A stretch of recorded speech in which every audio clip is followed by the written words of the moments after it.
Nous avons remarqué que c'est avec son âme qu'Adam a péché. Le résultat de cela, c'est que désormais les puissances mauvaises s'allièrent avec l'âme. Une autre conséquence, c'est que cet homme devint avant tout un être psychique au lieu d'être un être spirituel. C'est-à-dire, c'est son âme qui domine. L'homme est donc dans un état de séparation d'avec son Créateur. Et il représente le bouleversement d'un ordre divin. Cela n'est qu'une partie du désordre beaucoup plus étendu causé par le péché d'Adam. Dans la nouvelle création en Christ, les principes de l'ordre divin véritable sont de nouveau établis. L'esprit vivifié et ressuscité en lequel Christ demeure et qui est uni à Christ est appelé à être l'organe du gouvernement divin sur l'homme tout entier, sur son âme et son corps. C'est un enfant de Dieu réellement spirituel ou né de nouveau. L'âme et le corps n'auront pas une place de prééminence. Mais ils seront des serviteurs et des instruments très féconds dès qu'ils occuperont la place qui est la leur. Par son âme, l'homme fonctionne dans deux directions, de l'intérieur à l'extérieur et de l'extérieur à l'intérieur.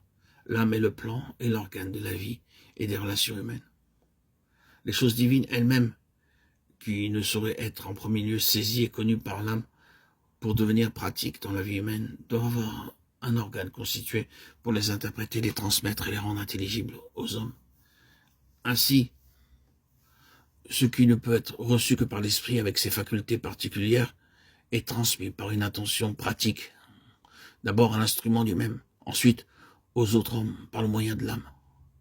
Cela peut se faire par une intelligence éclairée pour exprimer la vérité, pour exprimer la raison, par un cœur rempli de joie ou d'amour pour le réconfort et l'encouragement, le sentiment, ou par une énergie vivifiée par l'action ou l'exécution, la volonté.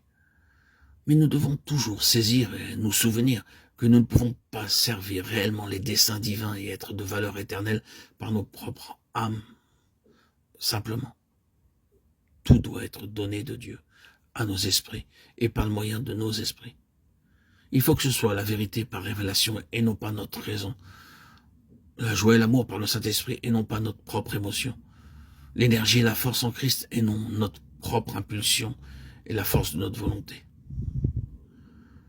Je prie le Dieu de notre Seigneur Jésus-Christ, le Père de gloire, de vous accorder un esprit de sagesse et de révélation qui vous apprenne à le connaître, et d'illuminer les yeux de votre cœur afin que vous sachiez quelle est l'espérance que fait naître en nous son appel, quelles sont pour les saints les richesses de son glorieux héritage.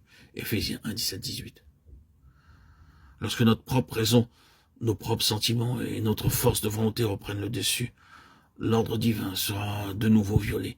Une position fausse se créera et le fruit périra, bien qu'il puisse paraître bon pour un temps.